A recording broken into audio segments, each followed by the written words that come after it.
So I used to believe success is status and what you have and what you drive and where you live and all of that kind of things. So the older you get, the more you realize that is absolutely not what success is. Success is really the meaningful impact that you make in people's lives every single day. I actually love failure. I mean, that's a huge part of where we learn. So it is how you apply your mind and how you do something with everything in you. If you're passionate about doing something, you're going to do it very well, to the best of your ability. Being emotional, intelligent is extremely vital, especially in a harsh industry like real estate. You need to know, when to do and when to say what and how. Everyone's circumstances are different, and for someone to actually trust you with their finances is a big. I like to say, and it's true from a lot of people that know me as a close person, the more I have, the more I can give away, and that is just who I am. I will never change from that. The more I have, the more I'm capable of giving away.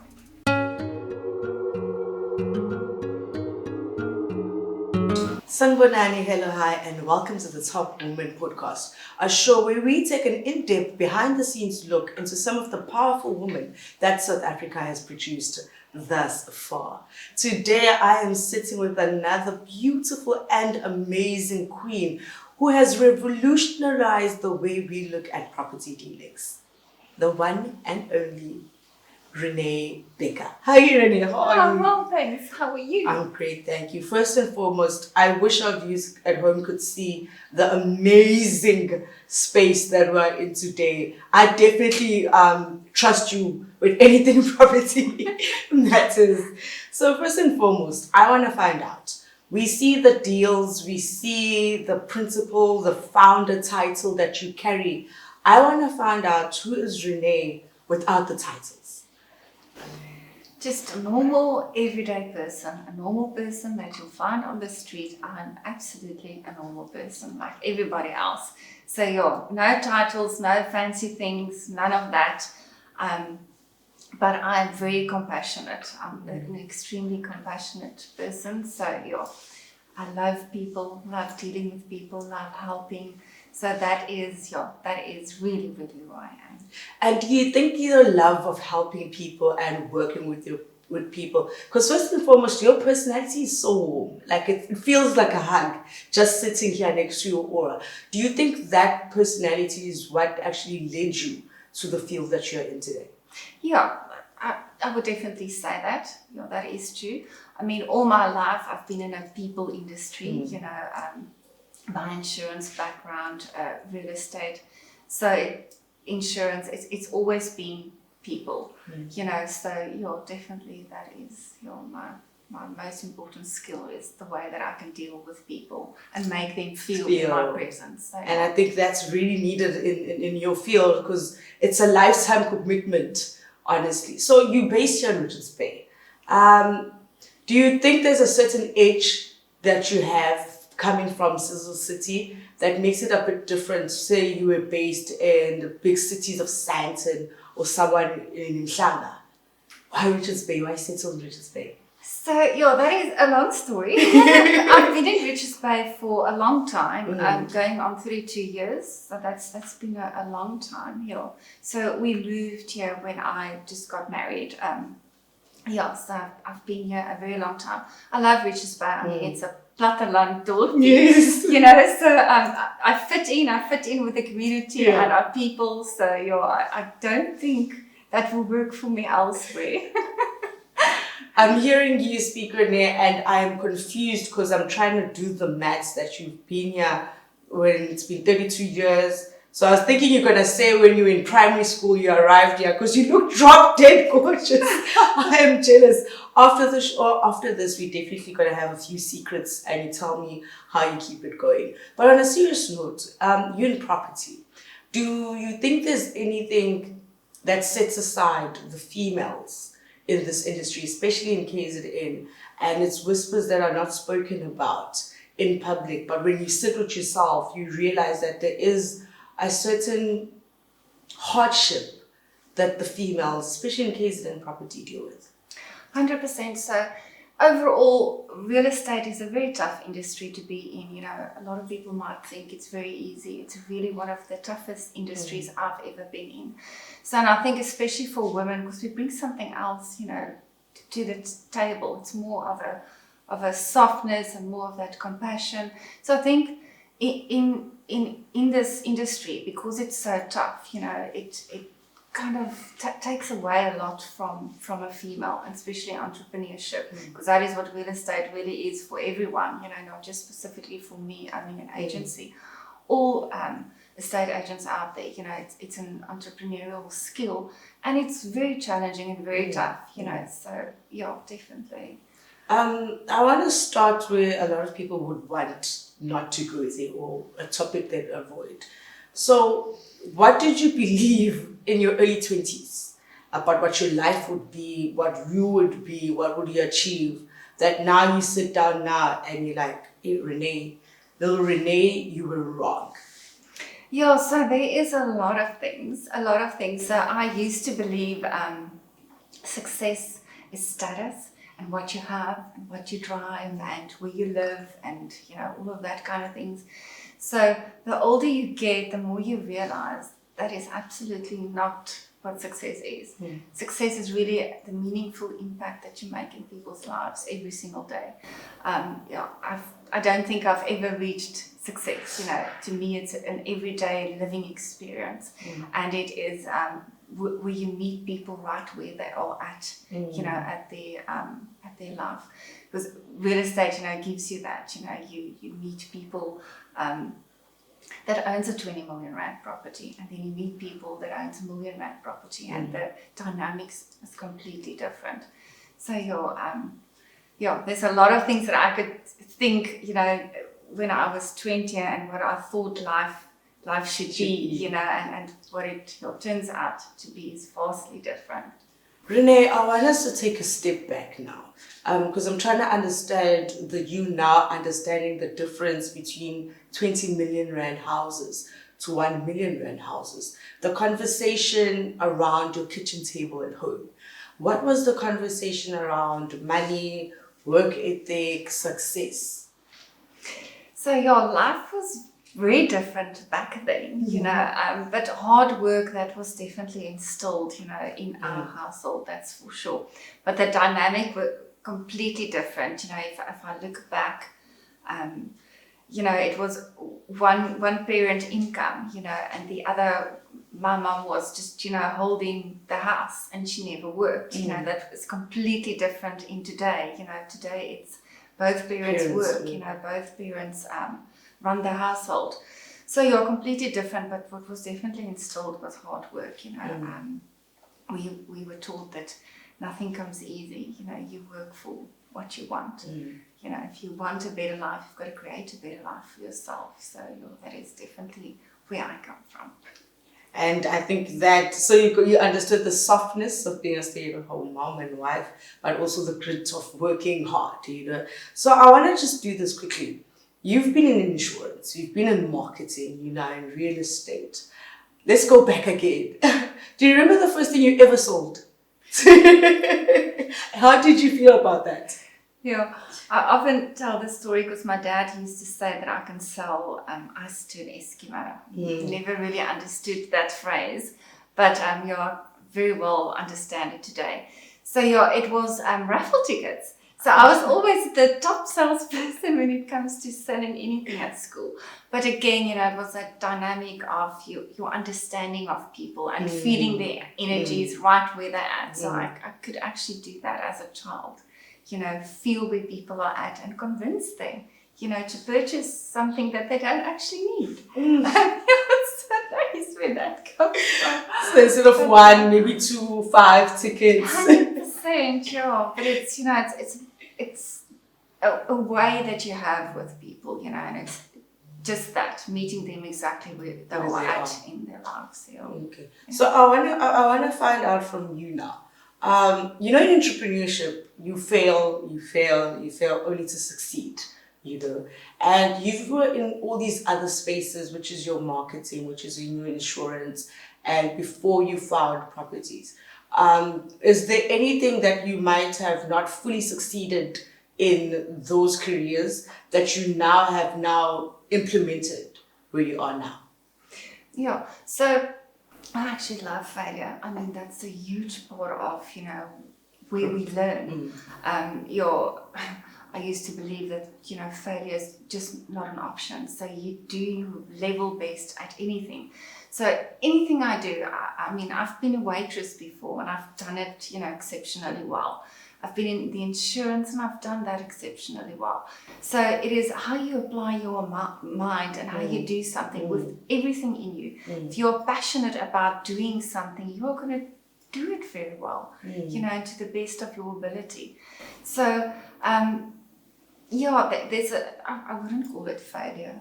It's a learning curve. Everything is a learning curve. You learn how to do things better, handle circumstances better, be the calm in the chaos. Sometimes you'll get an angry client and an upset client and it's screaming and shouting. That's not where you meet a client. You come a level down and you be that calm, in the chaos. I like to bring that kind of peace to people. Like I said, it goes back to what I said about your aura, and I now definitely understand where it comes in. So you're an award-winning bond originator. So first I need to understand what that is. But more than anything, you are in a very complex space because you deal with money. And like I said at the start of this, is that you deal with people who make life complex decisions. Buying a property, buying a home, that might be a forever home, selling that, losing those memories and all of that. But what is your relationship with money? Because I think in order for you to have a proper relationship with the clients, you yourself need to understand what value is. So did you have any fear with dealing with money? Absolutely. Absolutely. And especially, you're dealing with other people's money, that also brings a different set of fears, and I think we all, feel that kind of fear sometime or another, when you do have money, how do you spend it? What do you do with it? Do you invest? Do you save? Do you, spend lavishly? So, it's just an understanding, and that comes, obviously from the mortgage bond originator side, is to understand finances, understand one's income, understand one's expenses, and where that balance lies. I'm definitely not a spender, not at all. I educate people on credit and their credit profiles and how to better manage money and, what to do with, extra money. So I hope I've answered that in short. There's a lot that you can, teach people in terms of their credit profile, and their income versus their expenses and surplus monies and how they could better use that. Or better reduce their actual spending. Yeah. So I love that you now understand everything that has to do with money, and you definitely shortened it. But I also have to tell you, I'm not an award-winning bond originator, not by a long shot. Yeah. However, I do believe that I'm that amongst my clients. Oh, That's for sure. So for the purposes of today's interview, ladies and gentlemen at home, she is an award-winning bond officer. So tell me, you started Rene Bekker Properties in 2017, which is almost 10 years ago, close. And if memory serves me well, 2017 was a horrible year in South Africa. I think we were facing things like junk status, the economy was very bad, So I want to find out, you started the business with your son, Dean. So what did the first 6 months of Rene Bekker Properties look like? All right, so I come from Pam Golding Properties, and I just had a different, vision and belief in terms of, because Pam Golding was a bit more corporate, if I can put it that way. So I wanted to, do things a little bit different, and the only way was going to be to completely do it on my own. which I then stepped out and thought I was just gonna try it, and just fall into it, and that's basically what I did. So it took a tremendous amount of courage, and things were tough. But I mean, again, we are today in 2026. We are again, in a tough market. I mean, look at the economy, the fuel prices, the possible interest rates, and strangely enough, in 2017, the interest rate was actually the very same that it is today. So I think life is always going to be hard and have challenges. It's the way you look at it and the way you handle it, and you just do the best that you can with what you have. If you only have bread and butter now and you have to wait for God to give you the honey later on, that is how it's going to be. So in a nutshell, that is it. I know. I want to talk to you as a mom quickly first. You started this with your son. Were there any challenges? Because I know in business, more than anything, it has to make sense. And it's not about us being friends, being family members. It's us being accountable to our clients. Was it difficult? Was it taking that decision to work with your son? Very much, absolutely very much. So it is also a bit of a story because Dean, out of school, he worked abroad in America. So he was working on the farms there, had a great job there. But I mean, it was, a South African in a strange country. He worked 16, 18 hours a day, and he was making good money, but I missed him tremendously, and he was only coming back once a year. So it was very hard, and Dean is obviously my only child, my only son. So and then he was really struggling to get work, like a lot of youngsters, back then and today. Unemployment is just a big thing. So I said to him, whilst he's trying to find another job or applying, because at one stage he was applying over 300 applications and not one, favorable response. So I said to him, whilst, we're in that transition of you trying to find a job, come and work with me, just feel what real estate is like. And he jumped in and, we kind of just hit it off. It was amazing the skill that he also had, with people and dealing, because I gave him a couple of hard, chores and jobs to do, because I don't really, service the Mpangeni area, and he was running with Mpangeni, and he really just fit straight in. But from the beginning, we had an agreement. He works for me, and I'm not his mom. I'm the boss, and that is just how it's going to be. But it's amazing how we just we know each other's strengths and weaknesses, and we just match. So it's actually been very easy from day one. We know how to split completely. I mean, in our first meeting with clients, he actually introduced me as his colleague, Rene, which I was a little bit taken aback with. But he actually set the scene. Tone, when we're in business, we are in business. And after hours and when we're home, Mommy and her baby. Oh, that's beautiful. I ask you this, Rene, because I also want to understand, emotional intelligence. Other people will tell you it's not important, but I think it's quintessential in our business.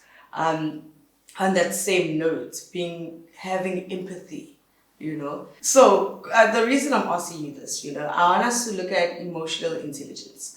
I want us to look at empathy and how we look at it especially as women, Let me set this scene. A client comes in. They see this dream home. They want it.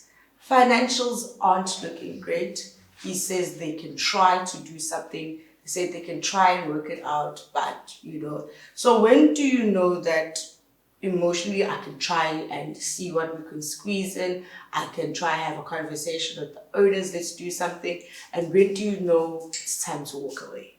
Okay, so I don't do the walk away. Not at all. I don't know when to walk away. Yeah. So I love to educate people. So I always, we start from right at the beginning. So we look at the client's credit profile holistically. We see exactly where they are at and how we can actually tweak and change that. Because sometimes it could be a little simple thing like giving up 1 or 2 credit cards, because who needs more than 1 credit card? And that changes your whole financial profile. So yeah, we always start from there and then work our way, towards it. And a lot of times, it's not a quick fix. It's not overnight. It's a process. And if people understand and you really put in the effort in the whole thing, and you explain to a client, we wait 6 months. We work with them sometimes up to 12 months to actually make it a reality. And yes, being emotional intelligent is extremely vital, especially in a harsh industry like real estate. You need to know, when to do and when to say what and how. Everyone's circumstances are different. And for someone to actually trust you with their finances is a big thing. Because I can't sometimes imagine sharing my bank statements with someone. I don't know, it might be either very surprising or very shocking. I don't know. But that's a huge trust thing, So, I like to meet people where they're at and give them that absolute, comfort and trust in me. And, I've answered the question. You have. You definitely have. And we already know that there's no stone that Rene will leave unturned for customers. 100%.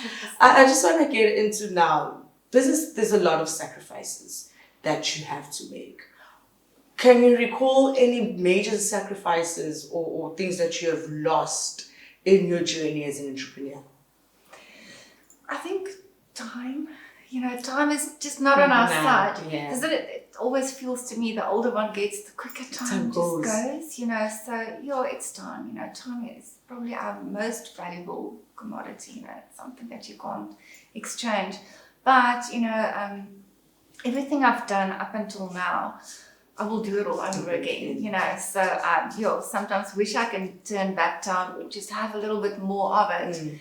But, I'm happy where I'm at and what life has allowed me to become. So I want to find out, on that same note where you say that you've kind of lost, so don't worry at home, we have a special guest. We are bidding with Bratanda here, and he might be taking my job soon. So make sure that you like, subscribe, and follow us here at Variable Productions, and see who gets to sit on that hot seat, me or Danda. It's a competition. So Rene, I want to find out, when was the last time you actually cried? Because I know I cry about everything. That's why I love that I wear glasses, so that my puffiness, But you need to obviously cry, get up and get going. When was the last time you cried? And because I know in business it seems like you're not supposed to struggle, or struggles don't come. But when is the last time you teared up, and what triggered it? Okay, so I believe in business we don't cry, but I cried last week. So I'm a very strong person. I have to be strong. But there's a lot of situations that absolutely bring me to tears, and then also I'm an empath, so I really feel someone's emotion. And it can easily bring me to tears. But in that moment, I know exactly how to bounce back, handle the situation, and move on from that. Because again, you've got to meet people right where they're at. You meet people that are that have cancer, that are really, really ill. So, and you meet them right there where they're at. So you can shed a couple of tears, but then, we make a joke and we laugh about something and we move on from that. And I think, again, with your previous question, that's where emotional intelligence comes in. You know when and how to bounce back from a situation. But, I cry often. I do. I love your spirit, Rene. I'm not gonna lie. I love it, and I think our viewers at home will actually see that it comes across, because it does. If I had 20 million right now, I'd buy a house for me. But with that, as you're explaining the complexities of what you do, on top of that, you're a bond originator, and you explained this to us. And most estate agents, or most agents, or property, or people in your field would choose the easy route of just being at the forefront of, this is the house, selling it and everything like that. But you've literally delved in deeper, where you actually say, these are the financials, you want to check them out, you want to assist, and you truly get down and dirty to help your clients get the nitty-gritty of what they need to do. Why did you choose the difficult route? I've got a complex mind. It just fits in with all of that. Yeah, so that actually was born during, COVID times. We actually had a little bit more time and more space and all of that kind of thing. And I was approached by Mortgage Max. And I've always been interested, in finance and home loans and bond origination. So it was born from that. I actually started with my BCom law degree as well, because I really wanted, this whole full picture, of start to finish and handling a transfer. And it's understandable where agents just want to sign an offer and run off, it's really understandable. I mean, we wait a long period, for monies to come through. Average transfer is 3 months. But I wanted to almost be a one-stop shop where people understand the whole process from start to finish and, thereafter. And when an offer is signed, what happens then? What happens then? So I like to pre-approve clients prior to signing that offer, knowing exactly where you stand and where you are at. So when you sign that actual offer, you sign it with confidence, knowing that you're all going to be secured that finance and that home loan. So that is kind of, important for me prior to signing an offer. And then it's a huge disappointment, when clients view properties and instantly fall in love with it and they have their children along, and now, the numbers doesn't add up. So I like to, prepare my clients prior to that. Rene Bekker, the one-stop shop, I think we are also getting a bit, I know it's not fully based on your work, but we're actually trying to getting an in-depth view of what you actually do. I want to read something here, and this is what your profile, and if we were to Google you, what comes up is solution-driven thinking in complex scenarios. I want you to just explain what that means and how you've applied it in your day-to-day dealings. Yeah, so like I said, I've got a complex mind, and when I look at a client's, finances, first and foremost, it's vast, and it's a lot, and sometimes it's not just one applicant, it's a husband and wife, so it's a co-applicant, so it's 2 people. So you have to look at the whole picture, can they actually afford this home? What is the surplus money that they have or would have left, after purchasing this home? Do they understand, the maintenance and the cost over a property? It's not just a bond repayment. You're going to have rates and taxes. You're going to have the inevitable, home insurance, a burst geyser, something that really needs to be done right now. So, explaining and guiding a client through that whole process is really, I love to educate and, inform clients properly. Give them a whole solution to the whole dynamic of a finance application. But again, also in terms of a seller, where is a seller? What is their expectation? They might urgently need to sell their property for financial reasons. They might think, if we could just get 3 million rand for this property, all our problems are gone. And it might not be a realistic thinking. The property might be valued only at 1 million rand.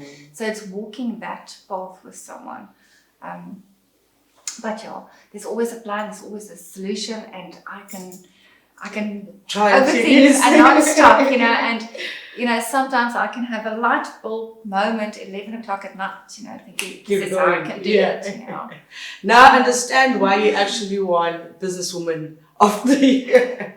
And on that tip, you won Businesswoman of the Year in 2020. COVID. That is the 1 year when you think of anything 2020, you speak of COVID. But that was like a game changer for you because you won that award. Were you able to celebrate in the moment? Because also understand, to win an award in the field that you are in with the world, not just South Africa, not just KZN, but the world in anguish. How did it feel to feel that award? And I want to say, did you feel like you deserved it? But did it change any trajectory of what you were going through in 2020? Yeah, so it was quite a welcoming surprise. It really was, it was a dark period for a lot of people, going through COVID, and so it was a huge surprise. It definitely was, and it was welcoming, because I understood. I was also seen for someone that really gives her all in what she does, and I really do work hard, and it was seen. So I felt, that was basically being recognized for hard work more than anything else. Did we celebrate it? No, we didn't really. There were a lot of other celebrations. It was an achievement and a celebration to wake up every day, and to go through tough times. We literally couldn't work for 3 or 4 months. And during that time, so there was a lot happening for everyone, and I felt it. So I wouldn't say we celebrated that at all. But we do celebrate the small milestones, and that was getting up each day and being alive. Yeah. I can imagine.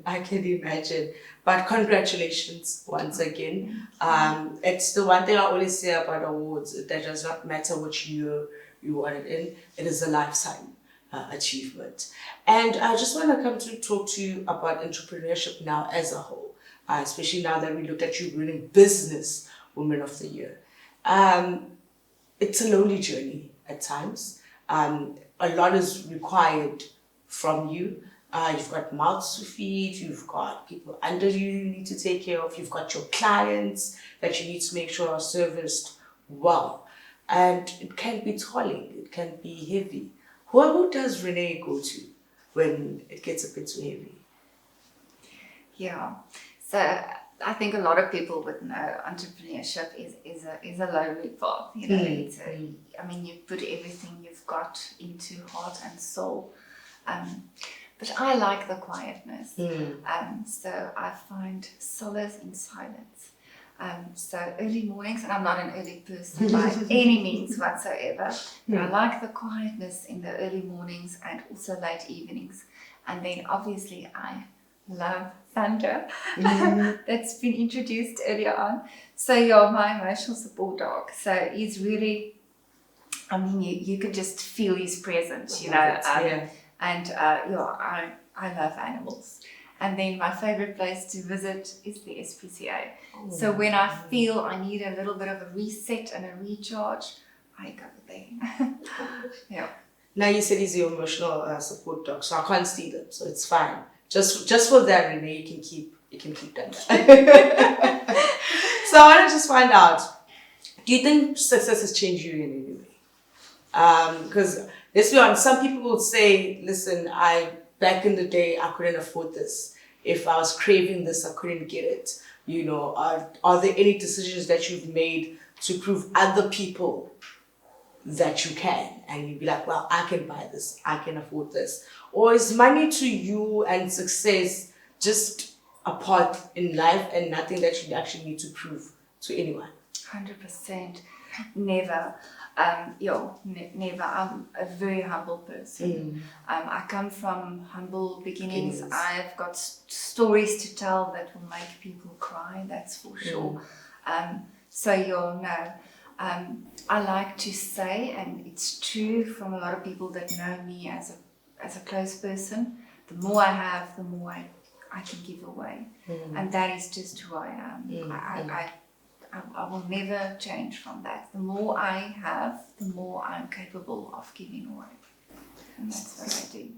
So Rene, I love that you said that. And now I want to find out from you. This is a tricky question, and I think your answer is not just for us, but it's also for other people who want to come up in the industry as well. And you've mentioned it in our conversation that as an empath, you always try to make sure that your client gets the best deal. Have you ever been in a situation where your client might not get the better end of the deal, but it would benefit you greatly, and you said, let me take one for the team, or maybe they're losing, it can be anything. They might be losing a home, they have to, maybe it's a divorce, or maybe their finances, and you mentioned it. The house might be worth 3 million, but because there's a rush job, it's 1 million. And do you take any comfort of knowing, well, it's not my fault that this happened, or would you walk away from a deal like that? Yeah, I would love to walk away from a deal like that because I've got to sleep at night, and I take it very, personal. Every single client circumstance I do take very personal. So again, it is something that I would look at holistically. So let's take your example, where a client felt that he should get 3 million. You've got to be realistic in terms of the market, and then also because I do bonds, I work with the banks every day. We have an understanding of, what a bank would value a property at. So you need to sit with the client and be realistic. And then also, what is the circumstance? They maybe need to urgently sell for financial reasons or lose that property entirely. And that's never something I would want for any client. So sometimes, yes, it might be a rush. And yes, the client might be able to get a little bit more in 2 years' time. But right now, the circumstances holistically will make him lose that property entirely if the bank should repossess. So, I've never been in a situation, like that where my clients have to benefit. That is crucial to me. And though I understand, end of the day, we're also in business and we need to make a profit, but not like that. Definitely not. I love how you said you got to sleep at night. 100%. So there's a lot of times, and I look at every deal that way. I do a lot of charitable work and a lot of transfers. I do for free. So it's just a part of who I am. I'm happy that in life, with everybody being so cutthroat, that we still find people like you, and that's when the passion for life actually comes across. You're registered with the PPRA, and obviously you take compliance seriously, but the real estate industry has a reputation problem with trust. What are your thoughts on that, and could you elaborate? So I think every industry comes with, their own kind of baggage. So compliance is a big thing when it comes to real estate and the Property Practitioners Regulatory Board as a whole. It's challenging. I don't think it's something that we will 100%, get right. But I think if a lot more people, apply the rules in the way that they should, that will help the industry a lot. But I mean, I don't have the control over the next person. I can educate people as much as I like, but which I do. Like to educate people, work with someone that's qualified, to work with you and manage your transaction. You do need a valid, FSC, so you do need your real estate license, and you need to know what you talk about when you, give out advice to people, because that's crucial, for them to make an informed decision. I would love for people to be a bit more educated, but I think that's a lifelong, process. As, we evolve and grow. People also understand, better to know, to ask for a real estate agent's license, and that's a good starting point. Have everyone registered like they should. So I now understand that you know this business at the back of your hand. I learn every day. But if God forbid, the business would be wiped out. Midnight, the clock strikes midnight, and the Cinderella, the coach turns into a pumpkin, the horses into mice, and the business is gone. Which skills would you take from what you've done with Rene Bekker and say, this is a skill that I never wish to lose?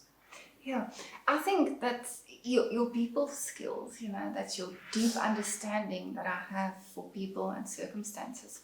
And I mean, that can't take my experience away. It can strip me from everything, but you cannot take the experience away that I have with people and dealing with people all my life, from a very young age. So, it's the people skills and the understanding, and it's meeting people right where they are at in life. That is the most important to me. And with that said, Rene, I want to find out. We started by looking to the back, now we're looking forward. Rene at 90.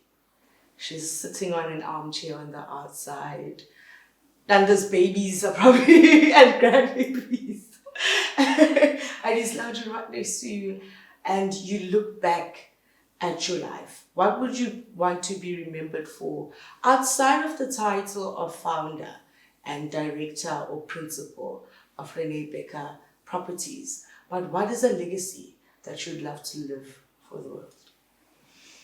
Yeah, I would definitely want to be remembered as someone who truly cared and did everything I did in my whole 50 years or 90 years, sorry, with absolute passion, you know, and a deep, meaningful understanding of people, and always leaving them in a better position than what I found them.